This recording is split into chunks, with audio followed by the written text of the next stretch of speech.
speaker, please. Dr SAVLEEN Kaur. Yeah, she will be speaking on outcomes of imaging-based reoperations in strabismus.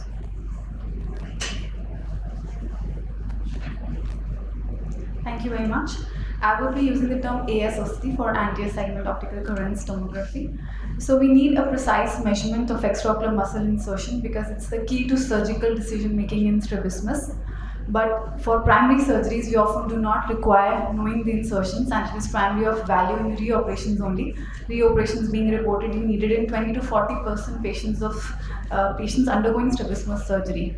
Soumya made my work easier because she already talked about AIOC because it's a less invasive and a quicker technology as compared to the CT and the MRI and as well as the UBM.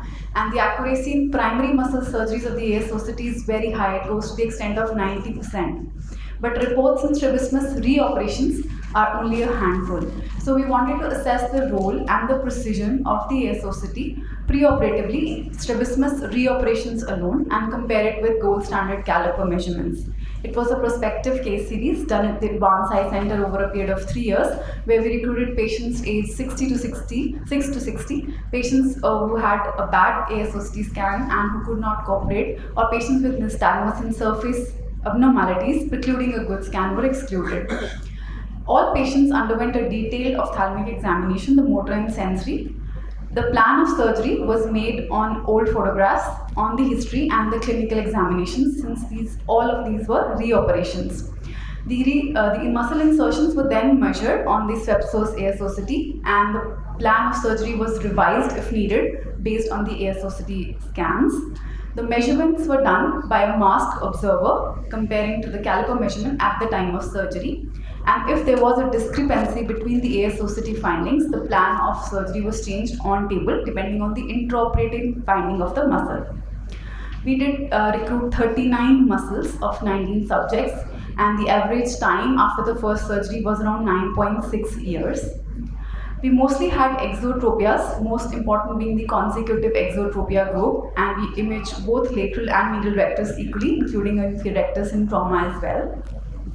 The AIOC was used to measure the site, the location, and the morphology of the muscle in cases of strabismus reoperation.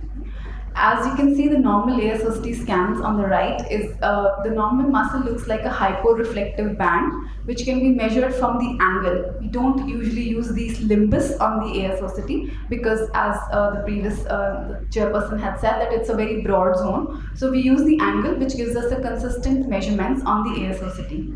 In cases of reoperations, we found some signs indicating that the muscle was operated when it was not at where it was supposed to be, when the sclera overlying it was undulating, when there was multiple irregular hyporeflectivities which were not linear and continuous.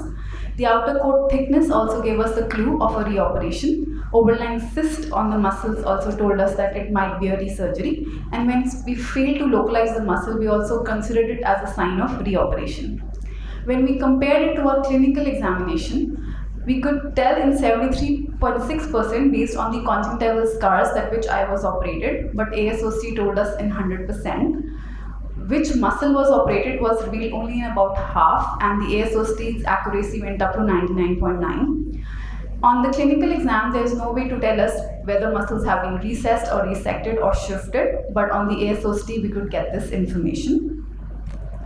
Just an example of a patient of consecutive exotropia. You can see that when we image the right eye, the lateral rectus appears normal and the medial rectus could not be found. And the left eye medial rectus could be seen, but the undulating sclera overlying it told us that it was a reoperation and the lateral rectus was normal.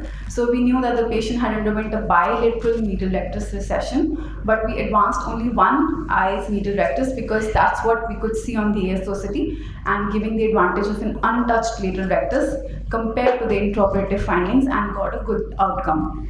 Another example, as you can, I'm not sure if you can see a blue sclera here, so you see that is thinning, which we could appreciate on the AIOC, giving this patchy hyporeflectivity. So we made a scar or an incision beyond this thinness of the sclera, and we could appreciate the fibrosis as well on the AIOC. We can also look at stretch scars. In 3 patients, we could appreciate stretch scars as hyporeflectivities or in front of the muscle and as a band continuing to the original insertion of the muscle. We often change the modality, switching on to larger to scans which went up to larger distances. Global scans is an option in Swepso's ASOC, and we scan the whole breadth of the muscle from the anterior to posterior extent, knowing whether the muscle was shifted or not. So we could find out 3 shifts that the previous surgeon had done of the horizontal muscles.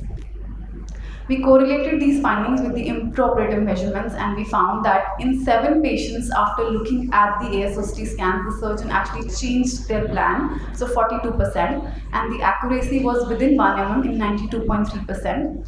The correlation coefficient was 0.8, and the difference between the 2 readings was around 1.04. There was around 40% patients where the muscle was beyond the 10 mm. Beyond 10 mm. The overall success was seen in 17 out of 19, and there were larger errors when we imaged the medial rectus. So there are a lot of difficulties in strabismus reoperations where I think ASOC comes really handy. The surgical dosages depend on an assumed location in a country like ours where there is no electronic medical record system in a lot of places. You might know the surgical plan beforehand also, but you expect muscle creeps and scars that have happened over time. And so imaging can help identify the muscle insertions from the limbus. ASOC can be helpful in cases where there are no records, where the motility is full. On clinical examination, you do not know what surgery was done, and sometimes stretch scars can be found out, which are unexplained causes of residual or consecutive strabismus. When we look at the data that is published, sorry. So to conclude, it delineates the insertion to sclera very accurately. Additional morphological characteristics of our study are also defined, which help us in refining our surgical plan. Thank you. Okay. Because of lack of time, we will be proceeding sorry, with the other. I thought she showed 5 minutes more. Okay, for us. I'm so sorry.